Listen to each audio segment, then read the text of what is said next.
MS world के YouTube channel में, जिसमें आज मैं आपको जो है क्वेश्चन पेपर सॉल्व करवाऊंगा फर्स्ट टर्म का, जिसमें हम हर एक क्वेश्चन को डीपली जो है स्टडी करेंगे और इससे आपको हेल्प भी हो जाएगी आपके सेकंड टर्म में भी और आपके बोर्ड के एग्जाम में भी। ठीक है, तो चलो हम आगे चलते हैं। चलो हम स्टार्ट करते हैं। हमारा जो है ये पहला क्वेश्चन है आपका कि जब फेरस सल्फेट को गर्म किया जाता है यानी उसको हीट किया जाता है ना, तो क्रिस्टल का रंग जो है क्रिस्टल का जो जल जो है ना, वाटर जो है वो रिमूव हो जाता है, हट जाता है। तो मतलब फेरस सल्फेट मतलब FeSO4 को जब हीट किया जाता है तो इससे जो वाटर के मॉलिक्यूल्स है ना वो हट जाते हैं। तो इसका कलर कैसा हो जाता है? तो कलर है इसका जो है इसका व्हाइट कलर हो जाता है। पहला जो है आपका क्वेश्चन का आंसर क्या है? व्हाइट कलर, यानी ऑप्शन डी। आपको क्वेश्चन यहाँ पे शो होते होंगे तो उन क्वेश्चन को आप देखना और आपको आंसर मैं यहाँ पे बताते हुए चलूंगा। ठीक है, चलो हम नेक्स्ट अपने दूसरे क्वेश्चन पे आते हैं। दूसरा क्वेश्चन जो हमारा, पहला क्वेश्चन तो समझ में आ गया। दूसरा क्वेश्चन जो एक नंबर के क्वेश्चन होंगे उसमें ज़्यादा हम टाइम नहीं लेंगे, थोड़े बड़े क्वेश्चन में टाइम लेंगे। ठीक है, हमारा जो दूसरा क्वेश्चन है कि जिंक है और प्लस में है आपका सिल्वर नाइट्रेट AgNO3। तो इससे क्या बनता है आपका? इससे जो बनता है आपका क्या बन रहा है? तो जिंक नाइट्रेट बनेगा और आपका क्या बनेगा? सिल्वर बनेगा, Ag बनेगा। तो अब पूछ रहा है कि ये कौन सी अभिक्रिया है। तो ये देखोगे तीन यहाँ पे हैं, तीन जो आपके एलिमेंट्स हैं वो यहाँ पे हैं, मतलब तीन एलिमेंट्स नहीं, अगर देखा जाए तो तीन जो है ना, नाइट्रेट है, एक आपका जो है सिल्वर है और एक जो है हमारा क्या है? जिंक है। इधर भी देखो जिंक है, नाइट्रेट है, सिल्वर, तीन है ना। तो याद रखना कि ये जो है ना, जब भी आपको तीन तीन दोनों में मिले तो बोल देना ये कौन सा है? तो ये आपका वियोजन नहीं, आपका विस्थापन अभिक्रिया। कौन सी अभिक्रिया है? विस्थापन अभिक्रिया। ठीक है, तो ये कौन सी अभिक्रिया है? विस्थापन अभिक्रिया। नेक्स्ट हम आते हैं अपने तीसरे क्वेश्चन पे। तीसरे क्वेश्चन में आपसे पूछ रहा है कि इनमें से कौन सा जो है वो ऑल्फैक्टरी इंडिकेटर है या आपका गंधीय सूचक है। गंधीय सूचक का मतलब है जिसे हम गंध से पता लगा सकते हैं। तो आपका जो है नेचुरल इंडिकेटर कौन से होते हैं? प्राकृतिक सूचक हैं आपके, ये क्वेश्चन नंबर आपका 3 है। तो प्राकृतिक सूचक होते हैं आपका लिटमस पेपर और आपका हल्दी, क्योंकि ये आपको कहाँ से मिलता है? नेचर से मिलता है। ठीक है, तो ये है आपके क्या है? तो ये है आपके जो है नेचुरल इंडिकेटर है, नहीं प्राकृतिक सूचक है। और आपका जो है इसमें दूसरा दिया गया है फिनोफ्थलीन जो है वो क्या है आपका? वो है आपका ह्यूमन मेड या सिंथेटिक इंडिकेटर। तो आपका एक ही बच गया। ऑल्फैक्टरी इंडिकेटर कौन सा है, यानी गंधीय सूचक कौन सा है? तो आपका है प्याज। ठीक है, अनियन। तो हम जो है नेक्स्ट हम फोर्थ क्वेश्चन पे आते हैं। इसको हम अब थोड़ा सा और स्पीड में करते हैं ताकि आपका कम समय में मैं ज़्यादा अच्छे से करवा सकूँ। ठीक है, थोड़ा बहुत समझाते हुए चल रहा हूँ। अब हमारा है चौथा क्वेश्चन क्या है कि लोहे की वस्तु को जंग लगने से बचाने के लिए उस पर जिंक की परत चढ़ाई जाती है। तो इस विधि को क्या कहते हैं? इस विधि को कहते हैं गैल्वेनीकरण या गैल्वेनाइजेशन या यशद लेपन। हिंदी में क्या है? यशद लेपन। ठीक है, यशद लेपन। इंग्लिश में क्या बोला मैंने? गैल्वेनाइजेशन है। तो ये आपका ऑप्शन क्या हो जाएगा? आपको क्वेश्चन यहाँ पे दिख रहे होंगे तो मैं आपको पूरा क्वेश्चन नहीं लिखवाऊंगा। ठीक है, क्वेश्चन यहाँ से देखो, आंसर मैं यहाँ पे आपको बताते हुए चल रहा हूँ। तो फोर्थ का आंसर क्या है? यशद लेपन यानी गैल्वेनाइजेशन यानी गैल्वेनीकरण। ठीक है, कि मतलब लोहे को हम ना जिंक की परत चढ़ाते हैं ताकि वो जंग से बच जाए। तो उस विधि को क्या कहते हैं? यशद लेपन या गैल्वेनाइजेशन कहते हैं। नेक्स्ट क्वेश्चन हमारा, ये कौन सा जो है आयनिक यौगिक का कौन सा गुण है? तो आयनिक यौगिक जो है आपका, ये आपका कौन सा क्वेश्चन है? तो ये आपका पांचवा क्वेश्चन। पांचवें क्वेश्चन में आयनिक यौगिक का गुण पूछ रहा है। तो आयनिक यौगिक जो होता है NaCl जो है ना, वो एक आयनिक यौगिक है। अब ये जो होता है Na जो है ये प्लस का होता है और Cl जो है वो माइनस का, इस पे जो है माइनस का चार्ज होता है। तो बहुत ही तगड़े तरीके से एक दूसरे से अटैच होते हैं, बहुत ही तगड़े तरीके से। तो अगर ये एक दूसरे से, क्योंकि आपको पता है ना कि झटके मतलब सबसे ज्यादा अट्रैक्शन कहाँ पे होगा? जहाँ पे आपका प्लस माइनस दोनों ही चीजें होंगी। ठीक है, क्योंकि वो एक दूसरे को क्या करते हैं? अट्रैक्ट करते हैं। तो यहाँ पे अट्रैक्शन जो है बहुत ही ज्यादा होता है। तो अगर अट्रैक्शन ज्यादा होगा तो यानी ये कठोर होते हैं। और इसका जो है गुण कौन सा आपका? ए है कि ये जल में जो है ना, NaCl मतलब एक वाटर मतलब नमक होता है ना। और क्या ये पानी में घुल सकता है? घुल सकता है। तो क्या बोल दोगे कि आपका जो है NaCl यानी ये जो आयनिक यौगिक है वो वाटर में सॉल्यूबल है, यानी पानी में घुल सकता है। पांचवें का आंसर क्या हो गया? ए हो गया। छठे में हमारा है कि पेट में भोजन गुदा द्वारा अपशिष्ट के बाहर निकालने को नियंत्रित करने वाली मांसपेशी कौन सी है? जो हमारे पेट में जो फूड होता है, जो हमारे स्टमक में जो फूड होता है, उसको हम एनस से यानी जो गुदा है उससे बाहर निकाल देते हैं। तो उस जो है उसको हम क्या कहते हैं? तो उसका एक इंग्लिश में आप देख लेना, इंग्लिश में भी क्वेश्चन आपको दिख रहा होगा। तो आपका जो है इसको कहते हैं हम अवरोधनी पेशी कहते हैं। तो इसमें आपका ये आंसर कौन सा हो जाएगा, अवरोधनी पेशी। ये काम क्या करता है, तो आपके स्टमक से यानी आपके पेट से जो एनस के थ्रू यानी गुदा के थ्रू जो अपशिष्ट पदार्थ है वो बाहर निकल जाता है, उसको नियंत्रित करने का काम है अवरोधनी पेशी का। ठीक है, यानी ये मसल्स का आप नाम इंग्लिश में एक बार चेक कर लेना। ठीक है, नेक्स्ट हमारा पौधे द्वारा अपशिष्ट के उत्सर्जन के संबंध में निम्नलिखित में से कौन सा कथन गलत है। मतलब पौधे जो है वो अपने वेस्ट मटेरियल, वेस्ट पार्ट को जो है वो रिमूव करते हैं, तो कौन कौन सा जो है गलत है कि मतलब किस प्रोसेस से ये नहीं करते। सबसे पहला मैंने क्या है कि पौधे अपशिष्ट को कैसे निकालते, तो जैसे कि है अपने जो सूखे पत्ते होते हैं उनको गिराकर, पहला ये। दूसरा जो है वो गोंद के थ्रू गोंद निकाल कर। तीसरा जो है अगर उनमें ज़्यादा वाटर हो जाता है ना तो वाटर को वेपोराइज कर देते हैं, वाटर को जो है मतलब पानी को वाष्पीकृत कर देते हैं, पानी को छोड़ के। ठीक है, तीसरा जड़ों द्वारा जो है ना वो मिट्टी में जो है बाकी जो अपशिष्ट पदार्थ है वो डाल देते हैं। चलो इसके हम देखते हैं। और एक और कि गैस द्वारा वो क्या छोड़ते हैं, तो गैस द्वारा उनका अपशिष्ट पदार्थ क्या है, ऑक्सीजन, क्योंकि वो कार्बन डाइऑक्साइड लेते हैं और ऑक्सीजन को छोड़ देते हैं। ठीक है, चलो अब हम देखते हैं इसका आंसर क्या हो जाएगा। तो पौधे जो है अपशिष्ट निकालने का कौन सा काम नहीं करते हैं, तो ये पूछ रहा है। तो क्या अपशिष्ट उत्पाद गिरने वाली पत्तियों में संचित होती है, तो क्या अपशिष्ट पदार्थ जो वेस्ट मटेरियल है वो जो पत्ती गिर रहा है क्या वो वेस्ट मटेरियल नहीं है, तो अभी बोला ना वो वेस्ट मटेरियल होता है। तो चलो ये तो पौधे काम करते हैं। पौधे प्रकाश संश्लेषण के दौरान ऑक्सीजन जैसे अपशिष्ट उत्सर्जित करते हैं। तो वेस्ट मटेरियल बताया ना कि वेस्ट मटेरियल पौधों के लिए क्या है, ऑक्सीजन है। हमारे लिए भले ही इंपॉर्टेंट है वो, लेकिन पौधों के लिए क्या है वो वेस्ट मटेरियल, तो उसको भी वो जो है ऑक्सीजन को भी निकालते हैं, तो ये भी सही है पौधों के लिए। तो पौधों की जड़ें कुछ अपशिष्ट पदार्थ को मिट्टी में जो है डाल देती है। तो मिट्टी में डाल देती है मतलब सॉइल के अंदर जो है अपने ऐसे अपशिष्ट पदार्थों को जड़ से डाल देती हैं, तो ये भी सही है। तो आपका चौथा जो है वो गलत है, तो यही बोलना कि चौथा आपका यानी आंसर आपका कौन सा हो जाएगा, डी। यानी कई पौधे अपशिष्ट कोशिका लाइसोसोम की बात कहाँ से आ गई, बताओ कैसे कैसे, कितना इजी वाला क्वेश्चन है और आप पता नहीं कैसे नंबर लेके आए, इतना इजी पेपर, बहुत इजी है। चलो अब हम देखते हैं नेक्स्ट। तंत्रिका कोशिका के किस भाग में सूचना प्राप्त की जाती है। तंत्रिका कोशिका का कौन से भाग से, तो डेंड्राइट्स जो है, डेंड्राइट्स जो है यानी ध्रुमिका, जो ध्रुमिका जो है इससे सूचना को तंत्रिका तंत्र जो है, तंत्रिका कोशिका जो है वो प्राप्त करता है। ठीक है, तो आठवें का आंसर क्या हो जाएगा, आठवें का आंसर हो जाएगा आपका बी। सातवें का क्या था, डी था। ठीक है, निम्नलिखित में से कौन सा पादप हार्मोन पौधों के मुरझाने का कारक है। पौधों की वृद्धि का कारक कौन सा होता है, ऑक्सीजन। कौन से, पौधों की वृद्धि का कारण होता है ऑक्सीजन, और पौधों के मुरझाने का कारण क्या होता है, तो एब्सिसिक एसिड। ठीक है, कौन सा होता है, एब्सिसिक एसिड, एब्सिसिक एसिड। ठीक है, इसको एक बार कर लेना, हिंदी में लिख देता हूँ क्योंकि आपको हिंदी में ज़्यादा जरूरत पड़ेगी। एब्सिसिक एसिड या अम्ल। ठीक है, इंग्लिश में भी यही है। ठीक है, ऑप्शन आपको दिख रहे होंगे वैसे। चलो, गोलाकार दर्पण के परावर्तक पृष्ठ के केंद्र को कहा जाता है। गोलाकार अगर दर्पण होता है तो उसके जो है जो परावर्तक पृष्ठ होता है उसके केंद्र को क्या कहा जाता है, तो गोलाकार दर्पण मतलब ये, और इसका केंद्र मतलब ये, मतलब परावर्तक केंद्र ये, तो इसको जो है क्या कहा जाता है, तो इसको मैंने बोला था ना आपको, यहाँ से यहाँ तक हम जब खींचते हैं तो ये होता है P, ये होता है F और ये होता है C, यानी सेंटर ऑफ कर्वेचर। तो क्या बोलोगे, जो आपका गोलाकार जो दर्पण होता है यानी स्फेरिकल जो मिरर होता है उसका जो रिफ्लेक्टिंग पृष्ठ के जो सेंटर को क्या कहते हैं, तो सेंटर ऑफ कर्वेचर। ठीक है, यानी आपको इसको कहते हैं वक्रता केंद्र कहते हैं। तो आपका 10वें का आंसर क्या हो जाएगा, तो आपका डी हो जाएगा। नेक्स्ट हमारा डेंटिस्ट जो है, जो दंत विशेषज्ञ हैं, वो कौन से मिरर का इस्तेमाल करते हैं, तो मिरर है आपका कॉनकेव, क्योंकि वो दांतों को बड़ा करके देखते हैं। तो कौन से, तो कॉनकेव यानी आंसर आ जाएगा कॉनकेव मिरर, यानी आंसर हो जाएगा आपका सी, आंसर हो जाएगा 11वीं का। 12वीं का क्या है, नेत्र में, मानव के नेत्र में जो प्रतिबिंब है यानी इमेज जो है वो कहाँ पे फॉर्म होगा, इमेज का फॉर्मेशन कहाँ पे होगा, तो इमेज का जो फॉर्मेशन होता है तो नेत्र के लगभग इस भाग पे होता है, जिसको हम क्या कहते हैं, इस भाग को पूरे को कहते हैं रेटिना। क्या कहते हैं, रेटिना कहते हैं। ठीक है, तो पहला आपको समझ में आ गया कि मानव के नेत्र में पिक्चर कहाँ पे फॉर्म होगा या इमेज कहाँ पे बनेगी, प्रतिबिंब कहाँ पे बनेगा, रेटिना यानी दृष्टि पटल पे। तो इसका आंसर क्या हो जाएगा आपका, तो 12वें का हो जाएगा आपका बी।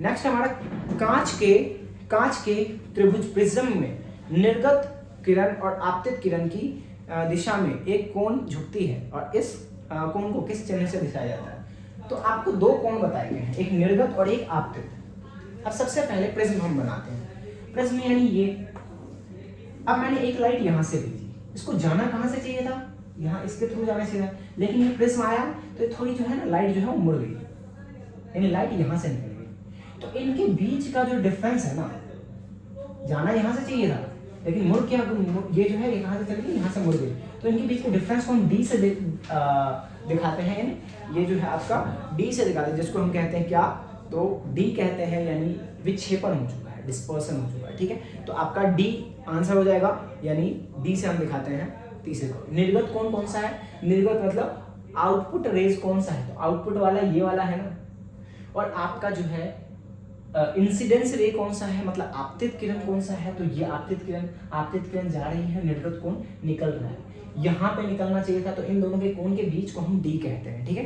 नेक्स्ट है हमारा, एक सामान्य आंख का दूर बिंदु किसके बराबर होता है, तो दूर आप कहाँ तक देख सकते हो, अरे हम तो आसमान के तारे भी देख ले, हम तो जो है चांद जो है, जो सूरज है, जो सितारे हैं उनको भी देख ले, तो इसका मतलब हम जो है मैक्सिमम कितना देख सकते हैं, अनंत, इन्फिनिटी, अनंत। इसका आंसर क्या हो जाएगा, अनंत यानी इन्फिनिटी। दूर बिंदु कहाँ तक होता है, इन्फिनिटी। मिनिमम कितना देख पाते हैं, तो 25 सेंटीमीटर, ठीक है। तो मिनिमम तो पूछ नहीं रहा, तो आपसे पूछ रहे क्या कि एक सामान्य आंखों के लिए दूर बिंदु किसके बराबर होता है, तो यानी जो दूर, यानी जो फार जो पॉइंट है वो कौन सा है हमारा, तो इन्फिनिटी है, अनंत है, यानी 14वें का आंसर हो गया डी, ठीक है। नेक्स्ट हमारा, निम्नलिखित में से ना खाद्य श्रृंखला बनाना है। खाद्य श्रृंखला मतलब फूड जो है आपका, फूड जो है श्रृंखला को कहते हैं फूड सीरीज, ठीक है। तो फूड सीरीज बनाना है, फूड चेन बनाना है, ठीक है। खाद्य श्रृंखला बनाना है यानी फूड चेन, तो कौन किसको खा रहा है। अब मुझे बताओ, घास जो है, घास यानी जो ग्रास है उसको कौन खाएगा, ग्रास हॉपर खाएगा, मतलब घास को टिड्डा खाएगा। अब जो टिड्डा जो है, जो टिड्डा है इसको कौन खाएगा, उसको खाएगा मेढक, और मेढक को कौन खाया जाता है, सांप। तो ये जो है आप देखोगे तो आपका ऑप्शन नंबर जो थर्ड है आपका हो जाएगा, यानी पहले घास, फिर टिड्डा, फिर सांप, नहीं सॉरी, फिर मेढक, और फिर उसको मेढक को कौन खा जाएगा, सांप, यानी ऑप्शन नंबर आपका 3 हो जाएगा। नेक्स्ट हमारा, मनुष्य ने कौन सा पारितंत्र, कौन सा इकोसिस्टम को नहीं बनाया है। 16वां क्वेश्चन है, मनुष्य ने कौन सा इकोसिस्टम को नहीं बनाया है, तो इकोसिस्टम जो नहीं बनाया है, क्या महासागर मनुष्य ने बनाया है, बिल्कुल नहीं। क्या रेगिस्तान मनुष्य ने बनाया है, बिल्कुल नहीं। क्या वन जो जंगल होता है वो मनुष्य ने बनाया, बिल्कुल नहीं। तो आखिरी में आपका एक ही बचा, बगीचा यानी गार्डन, ठीक है। तो गार्डन किसने बनाया, बगीचा किसने बनाया, तो 16वें का आंसर है आपका डी, मनुष्य ने बनाया, ठीक है। कौन सा पारितंत्र मनुष्य ने बनाया, तो गार्डन यानी बगीचा। अब हमारा है कारण और अव्यय कथन, कि ए और आर दोनों सत्य हैं, ए और आर दोनों सत्य हैं, लेकिन व्याख्या नहीं करता ये वाला, ए सत्य है, ए असत्य है, ऐसा है, तो इसको हम देखते हैं, ठीक है। तो मैं आपको इसमें बिना ज्यादा टाइम वेस्ट किए मैं सीधा क्वेश्चन पे आता हूँ। दांत का जो क्षय है, जो दांत जो है डिके स्टार्ट हो जाता है, जो टीथ है, जो हमारा टीथ है वो डिके स्टार्ट हो जाता है 5.5 से कम होने पर। तो बिल्कुल सही है कि हमारा जो है, अगर दांत का पीएच मान जो है वो 5.5 से कम हो जाए तो हमारा दांत जो है, जो टीथ है हमारा, वो डिके यानी खराब होना स्टार्ट हो जाता है। तो पहला ए तो सही है, ठीक है। मुंह में जो बैक्टीरिया हमारे माउथ में होती हैं वो शुगर मॉलिक्यूल्स को वो क्या कर देती हैं, वो तोड़कर जो है वो एसिड में चेंज कर देती हैं। तो हमारा, मैंने आपको पहले ही बोला था कि पीएच मान का कम होना क्या कह रहा था, अगर 7 से पीएच मान कम है ना, इसका मतलब वो एसिड हो रहा है हमारा टीथ, ठीक है। तो सिंपल सी बात है, यानी ये भी सही है, यानी ए और आर दोनों सही है, ठीक है। नेक्स्ट हमारा 18वें पे आते हैं। 18वें का है, गैसों के आदान प्रदान, गैसों के आदान प्रदान करने के लिए पौधों में रंध्रों को खोलना और बंद करना कोशिकाओं द्वारा किया जाता है, ये भी सही है। तो आपका ए सही है इसमें भी। जब पानी अंदर आता है और द्वार की कोशिकाएं फूल जाती हैं और रंध्र के छिद्र जो हैं वो बंद कर लेते हैं, मतलब ये भी सही है, ठीक है। सिंपल सी बात है कि जब आपका पानी किसी, आप जब खुद भी पानी पीते हो तो पेट फूल जाता है ना, तो वैसे ही जब पानी पौधों के भी अंदर जाता है तो उनकी कोशिकाएं फूल जाती है, ठीक है। तो यानी ए और आर इसमें भी 18वें में भी दोनों सही है। रक्त में शर्करा का जो स्तर का पता अधिवृक्क, यानी जो आपका जो अपर किडनी है ना, यानी अधिवृक्क जो है उसको वो नियंत्रित करता है। अरे बिल्कुल नहीं, अधिवृक्क यानी किडनी हमारे 2 हैं, और किडनी के अपर किडनी जो है ना कौन सा हार्मोन निकालते हैं, एड्रेनलिन हार्मोन, एड्रेनलिन हार्मोन, ठीक है, एड्रेनलिन हार्मोन, ठीक है। और ये हार्मोन कब निकलता है, जब हमें गुस्सा आता है एकदम, तो हम किसी को भी अगर हम मार देना तो मतलब बहुत ही तेजी से, हमें खुद नहीं पता रहता इतना जोर से हम किसने कैसे मार दिया। तो किडनी के अपर पार्ट से कौन सा हार्मोन निकलता है, एड्रेनलिन, और ये गुस्से में निकलता है। तो क्या ये आपके जो है शुगर को कंट्रोल कर रहा है, बिल्कुल नहीं। शुगर को कौन कंट्रोल कर रहा है, तो आपके नेक्स्ट में दे रखा है कि शुगर को कंट्रोल करने का काम कर रहा है आपका, कि यदि रक्त में शर्करा का अधिक स्तर होता है, मतलब शुगर का जो है लेवल बढ़ जाता है, तो इसको इंसुलिन जो है जो कि पैनक्रियास से निकलता है वो इसको कंट्रोल करता है। तो ये सही है, तो मतलब ए गलत है और आर सही है, ठीक है। आपका 19वें भी हो गया। 20वें हम देखते हैं, तो 20वें का है आपका 1 मीटर फोकस दूरी के अवतल लेंस की क्षमता 1 डायोप्टर के बराबर होती है, क्या ये सही है? तो एक बार मैं आपको दिखा देता हूँ इसका आंसर। बोल रहा है कि 1 मीटर फोकस दूरी है अवतल लेंस की, ठीक है, -1 मीटर, तो इसकी क्षमता भी क्या 1 डायोप्टर होगी। तो डायोप्टर निकालने का पावर ऑफ लेंस हम कैसे निकालते हैं, तो पावर ऑफ लेंस जो है मैंने आपको बताया था कैसे निकालते हैं, तो 1 में f, और f जो होना चाहिए वो मीटर में होना चाहिए। तो बोल रहा है कि अवतल लेंस -1 जो है वो -1 मीटर दूरी पे रखा गया है, फोकस है कितना, -1 मीटर, 1 में -1 अगर डालूंगा तो कितना डायोप्टर निकलेगा, तो डायोप्टर निकलेगा -1 डायोप्टर। तो ये यानी आपका कौन सा सही हो गया, तो ए तो सही हो गया। फिर दूसरा, बहुत कम फोकस दूरी का अवतल लेंस अधिक फोकस दूरी वाले अवतल लेंस की तुलना में प्रकाश को अधिक अभिसारित करता है। तो इसका जो है ना 20वें का क्वेश्चन एक बार खुद करने की कोशिश करना, क्योंकि अब मैं सारा अगर बता दूंगा तो कुछ तो आप करोगे, तो 20वें का खुद करना, ठीक है। अब हम आते हैं अपना 21वें क्वेश्चन, जो कि आपके 2 नंबर का है, ठीक है, इसको करते हैं। 21वां क्वेश्चन क्या कह रहा है, और ये मैंने आपको नोट्स में भी दे रखा था। 21वां क्वेश्चन क्या कह रहा है कि CuO जो है प्लस H2 जो है, इससे क्या बन रहा है आपका H2, सबसे पहले Cu बन रहा है और प्लस में H2O बन रहा है, ठीक है। अब इसमें पूछ रहा है कहाँ पे अपचयन हो रहा है, कौन सा। सबसे पहले तो ये रेडॉक्स अभिक्रिया है, ठीक है, ये बोलना। दूसरी बात, यहाँ पे ये बोलोगे, यहाँ पे क्या हो रहा है, यहाँ पे हो रहा है आपका अपचयन, यानी यहाँ पे रिडक्शन हो रहा है, अपचयन हो रहा है, रिडक्शन हो रहा है। रिडक्शन मीन्स तो बोलोगे ऑक्सीजन की कमी हो रही है ना, तो आपका ऑक्सीजन की कमी होना यानी रिडक्शन, और ऑक्सीजन की वृद्धि होना, किसमें वृद्धि हो रहा है, हाइड्रोजन में, तो इसको कहते हैं हम उपचयन। क्या हो रहा है, ये उपचयन हो रहा है। तो उपचयन मतलब ऑक्सीडेशन, यानी क्योंकि इसमें ऑक्सीजन की वृद्धि हो रही है, तो आपका हाइड्रोजन जो है वो उपचयित हो रहा है और CuO जो है वो अपचयित हो रहा है। तो क्या ये दोनों आंसर समझ में आ गया कैसे लिखना है आपको, ठीक है। ये कौन सी अभिक्रिया है, रेडॉक्स अभिक्रिया। नेक्स्ट हमारा आघातवर्धनीयता, जो है आघातवर्धनीयता और तन्यता में क्या अर्थ है। तो आपका जो है जो आघातवर्धीय है, यानी जो आपका मेलिएबिलिटी है और जो डक्टाइल है उसके बीच में क्या डिफरेंस है।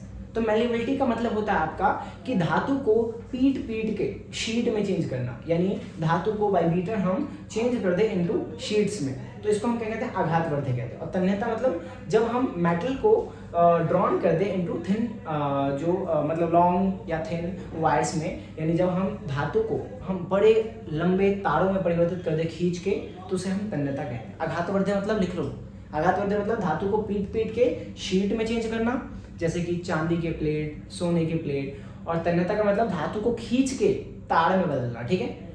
फिर बोलोगे सबसे ज्यादा तन्य कौन है, तो सबसे ज्यादा जो तन्य और मेलिएबिलिटी जो होती है, डक्टाइल और मेलिएबिलिटी सबसे ज्यादा किसमें होती है, तन्यता या आघातवर्धीय सबसे ज्यादा किसमें होती है, तो Au और Ag में, ठीक है, यानी सोने और चांदी में। लगभग सोने में इतनी डक्टाइल है ना, सोना इतना डक्टाइल है, सोने में इतनी तन्यता है कि एक जो आपका 1 ग्राम सोना है ना, उससे 2 किलोमीटर लंबी तार बनाई जा सकती है। 2 किलोमीटर, सोच लो 1 ग्राम सोना से 2 किलोमीटर लंबी तार।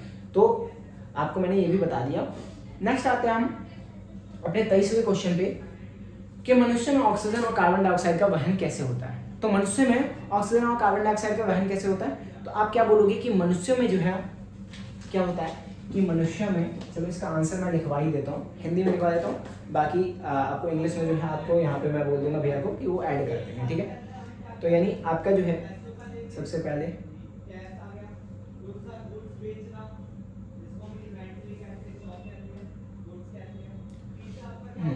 अब जो हम जैसे ही हम श्वास लेते हैं, तो श्वास हम कहाँ से लेते हैं, पहला पॉइंट टू पॉइंट लिखोगे। हमने नाक द्वारा जो है, नाक द्वारा हमने सांस लिया, ठीक है, हमने श्वास जो है वो हमने नाक द्वारा लिया, ठीक है, या आप बोल सकते हो मुंह द्वारा भी हम श्वास लेते हैं। उसके बाद क्या है कि इसके बाद जो है हमारा जो श्वास है वो कहाँ पे चला जाता है, फेफड़ों में। हमारा जो श्वास है वो कहाँ पे चला जाएगा, वो चला जाएगा श्वास फेफड़ों में चला जाएगा, फेफड़ों में चला जाएगा। फिर फेफड़ों में जब चला जाएगा तो फेफड़ों में क्या मौजूद होती है, तो फेफड़ों में मौजूद होती हैं कोशिकाएं। कौन होती हैं, फेफड़ों में मौजूद होती हैं कोशिकाएं। तो ये आंसर आप खुद ही लिखते जाना कि फेफड़ों में मौजूद होती हैं कोशिकाएं। कोशिकाएं क्या करेगी कि वो श्वास से ऑक्सीजन को ले लेंगी और ऑक्सीजन को कोशिकाएं लेने, ऑक्सीजन क्या करेंगी, कोशिकाएं ऑक्सीजन को लेंगी और उसके बाद ऑक्सीजन को क्या करेंगी, वो किनके थ्रू भेज देंगी, तो धमनी यानी आर्टरी के थ्रू जो है वो भेज देंगी पूरे बॉडी को। तो धमनी जो है वो ऑक्सीजन सहित ब्लड जो है उसको ले जाने का काम करेगा, ठीक है। और फिर जो हमारे सिराएं हैं वो क्या काम करेगा, तो हमारा जो है सिराएं जो है क्या काम करेगा, तो पांचवा लिखोगे कि जो हमारे बॉडी में अब को ऑक्सीजन का क्या हुआ, ऑक्सीजन ने क्या किया, ऑक्सीजन ने क्या किया है, ग्लूकोज को जो C6H12O6 होता है उसको जो है विखंडन कर दिया और इससे को किस में चेंज कर दिया, वाटर में, जिसे आप बोल सकते हो एनर्जी में, ठीक है, CO2 में एनर्जी में चेंज कर दिया या वाटर में चेंज कर दिया, ठीक है। तो ये जो है अब कार्बन डाइऑक्साइड तो हमारे लिए वेस्ट मटेरियल है तो उसको हम बाहर करेंगे किसके थ्रू, तो सिराओं के थ्रू, वेन्स के थ्रू, ठीक है। तो सिराओं द्वारा हम उसको बाहर कर देते हैं। तो ये सारा आप जो है 23 क्वेश्चन में लिखोगे कि 23 क्वेश्चन में हमारा जो है कैसे इसका आंसर आया है, ठीक है। तो पहला आप जो है मनुष्यों में ऑक्सीजन और कार्बन डाइऑक्साइड का वहन कैसे होता है तो मैंने बता दिया, धमनी और आपका जो है सिराओं के थ्रू। और कैसे होता है, तो नाक द्वारा हम श्वास लेते हैं, मुंह द्वारा श्वास लेते हैं, फेफड़ों में जाता है, फेफड़ों में कोशिकाएं होती है, कोशिकाएं क्या करती हैं, आपके हीमोग्लोबिन के संपर्क में आती है, हीमोग्लोबिन जो है ऑक्सीजन को ले लेता है रक्त में और उसके बाद जो है उसको आर्टरीज के थ्रू पूरे बॉडी में भेज देता है। फिर सिराओं द्वारा जो है वो हमारे कहाँ पे आ जाती हैं, तो हमारे सिराओं द्वारा जो है कार्बन डाइऑक्साइड वाला ब्लड जो है हमारे हृदय में आता है और फिर उसको जो है हम बाहर कार्बन डाइऑक्साइड को बाहर कर देते हैं, ठीक है। तो अब जो हमारा नेक्स्ट क्वेश्चन है एक बार देखते हैं दोनों।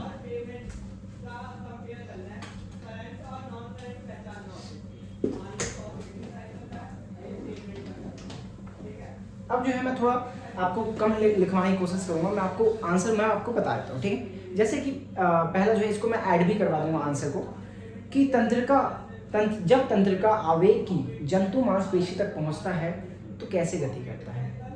तो तंत्रिका जब तंत्रिका आवेग, जैसे ही मैंने किसी वस्तु को छुआ अचानक से मैंने खींच लिया हाथ, क्यों, क्योंकि वहां से मेरे इन्फॉर्मेशन क्या कि वस्तु जो है क्या है, गर्म है, अपना हाथ खींच लो। तो ये जो आवेग है किसके रूप में जाएगा, तो विद्युत के रूप में जाएगा। किसके रूप में, इलेक्ट्रिक रूप में जाएगा, विद्युत के रूप में जाएगा। तो 24वें का जो है ना आप ऐसे आंसर करना कि विद्युत के रूप में जाता है, ठीक है। अब हमारा है एक वस्तु को अगर हम 25वां करते हैं, 24वां का तो आप कर लोगे कि विद्युत आवेग के रूप में हमारा जो है इन्फॉर्मेशन हमारे पूरे बॉडी में जाता है, वो सर्कुलेट करता है। 25वें का आंसर करते हैं। तो 25वें का आंसर क्या है, तो 25वें का बोल रहा है कि एक अवतल लेंस है, एक जो है कौन सा है, कॉनकेव लेंस है और इसकी जो है क्या बोला गया, तो एक वस्तु को जो है 30 सेंटीमीटर दूरी पे रखा गया। तो वस्तु की दूरी को हम क्या कहते हैं, यानी ऑब्जेक्ट के डिस्टेंस को हम यू कहते हैं। तो यू जो है वो कितना है, 30 सेंटीमीटर। फिर बोला गया और 10 सेंटीमीटर की दूरी पे जो है, यानी 10 जो सेंटीमीटर के डिस्टेंस पे जो है इमेज बन रहा है जो कि इरेक्ट और वर्चुअल बन रहा है, मतलब आभासी और सीधा बन रहा है। तो इमेज का डिस्टेंस हम v से दिखाते हैं। v कितना है मेरा, 10 सेंटीमीटर है, ठीक है, जो कि क्या है, सीधा है यानी इरेक्ट है और वर्चुअल है यानी आभासी है। तो इसमें क्या पूछ रहा है आपको, मैग्निफिकेशन पूछ रहा है, आवर्धन पूछ रहा है। क्या पूछ रहा है, आवर्धन पूछ रहा है। तो सबसे पहले आवर्धन का फॉर्मूला क्या होता है लेंस का, तो आवर्धन का फॉर्मूला होता है एक तो h' में h, लेकिन ये तो है ही नहीं, h तो है ही नहीं हमारे पास, तो ये तो लगेगा नहीं, तो इसको रब कर दो। एक दूसरा होता है u/में v, लेकिन एक चीज याद रखना कि हमेशा u जो है हम ना माइनस में लेते हैं। तो इसका मतलब अब इसको भी माइनस में लेंगे, ठीक है, भले ही प्लस में है लेकिन इसको हम क्या लेंगे, माइनस में। तो बराबर में क्या हो जाएगा -30 बटे में 10। अब जो है इसको काटेंगे तो क्या आंसर आ जाएगा -3। आपका मैग्निफिकेशन कितना हो गया -3। तो ये 25वां आंसर समझ में आ गया। ठीक है, बहुत अच्छी। अब नेक्स्ट हमारा कि जब हम प्रकाश से तीव्र प्रकाश से मंद प्रकाश वाले कमरे में प्रवेश करते हैं, मतलब आप धूप से जब आप जो है ना घर के कमरे में अंदर आ रहे हो, तो धूप से आप कमरे के अंदर आ रहे हो तो वस्तुओं को आप स्पष्ट नहीं देख पाते हो, लेकिन थोड़ी देर बाद जो है आप स्पष्ट देख पाते हो। क्यों? अरे क्योंकि ना जब हम धूप में जाते हैं ना तो क्या होता है कि हमारी आंखें जो हैं वो बहुत ही छोटी हो जाती है, क्योंकि हमें लाइट कम की आवश्यकता होती है। हमारी जो पुतली है, हमारा जो लेंस है वो छोटा हो जाता है। लेकिन जैसे ही हम एंटर करेंगे, कहाँ पे, घर में एंटर करेंगे, रूम में एंटर करेंगे तो अंधेरा रहता है। तो अंधेरा रहने पे हम अपनी पुतलियों को बड़ा कर देते हैं, हम अपनी आंखों के लेंस को बड़ा कर देते हैं। तो ऐसा काम कौन कौन करता है? तो ऐसा काम करता है आपका परितारिका यानी आइरिस, परितारिका यानी आइरिस, और एक करता है आपका सिलियरी मसल्स जिसको हम कहते हैं पक्षमाभी पेशियां, पक्षमाभी पेशियां, सिलियरी मसल्स। ठीक है, तो ये दोनों जो है हमारे आइरिस किसको कंट्रोल करता है? तो प्यूपिल को यानी पुतली को, और जो आपकी पक्षमाभी पेशियां हैं, जो सिलियरी मसल्स है, वो किसको कंट्रोल करेगा? तो लेंस को कंट्रोल करता है। और इससे जो है हम जो है क्या कर देते हैं, तो अकोमोडेशन ऑफ आइज जो है ना, इसी के कारण हो पाता है, मतलब हमारे आंख जो है वो समायोजित हो जाती है। तो आप क्या बोलोगे, इसका आंसर क्या बोलोगे? तो हिंदी में मैं आपको ना एक बार पढ़ के आपको बताया, तो आप ये लिख लो। ठीक है, बाकी मैंने आपको समझा तो दिया ही है, एक बार हिंदी में मैं आपको पढ़ देता हूँ, बता देता हूँ, इसको आप लिख लेना। तो क्या है आपका जो है इसका कहाँ पे लिखा है इसका आंसर?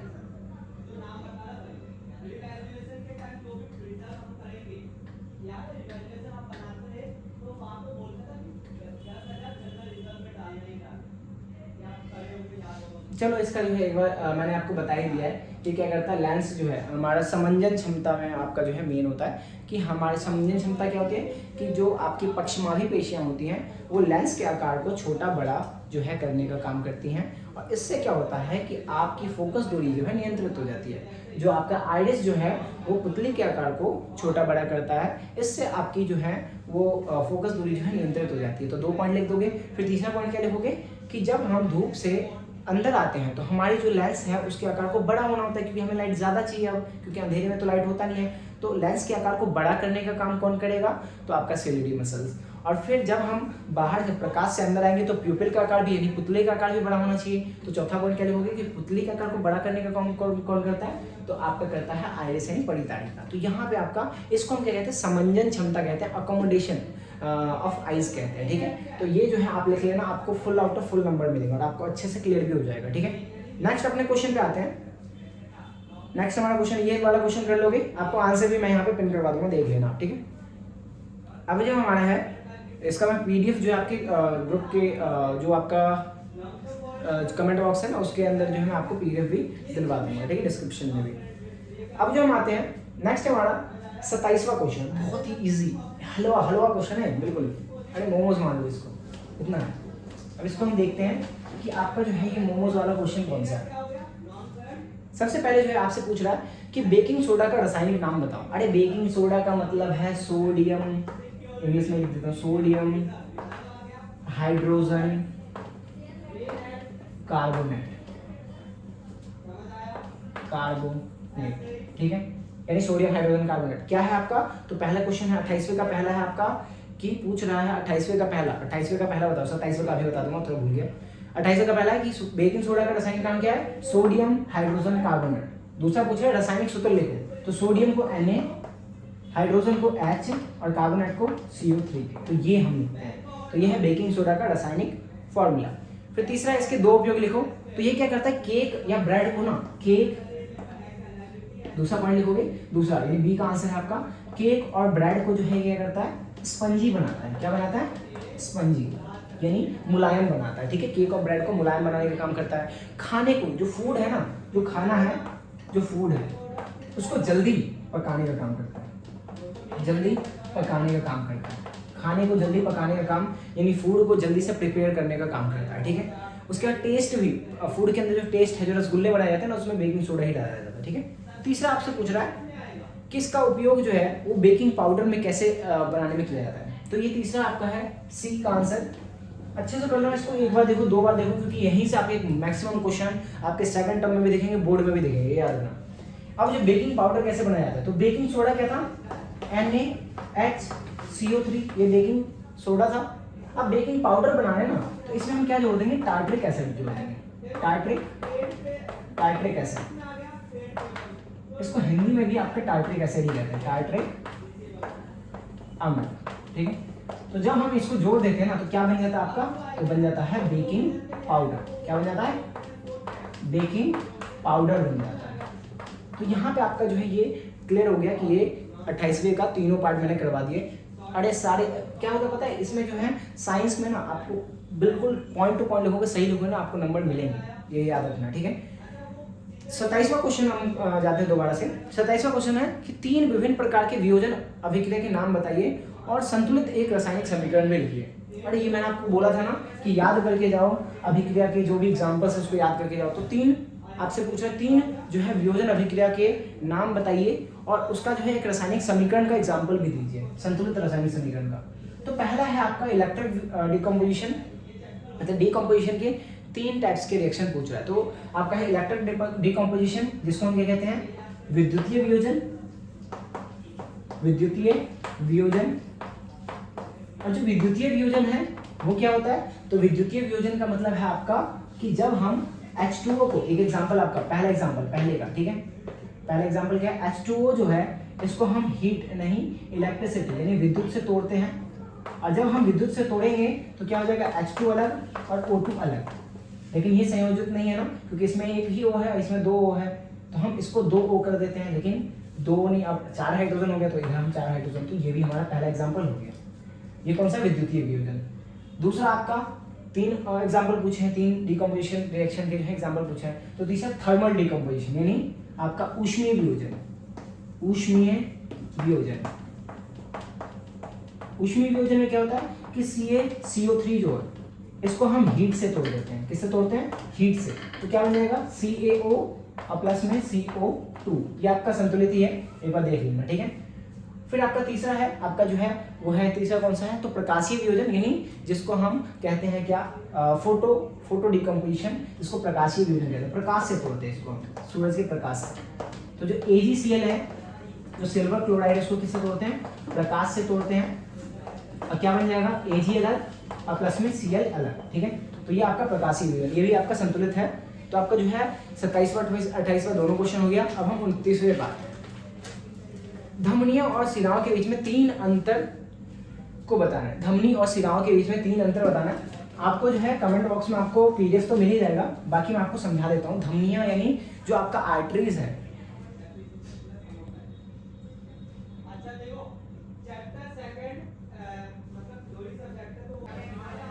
अब जो हमारा जो है धमनी और शिराओं में अंतर हमें करना है। तो धमनी और शिराओं में यानी आपका जो है आर्टरीज है और वेन्स है, इसके बीच में डिफरेंस करना है।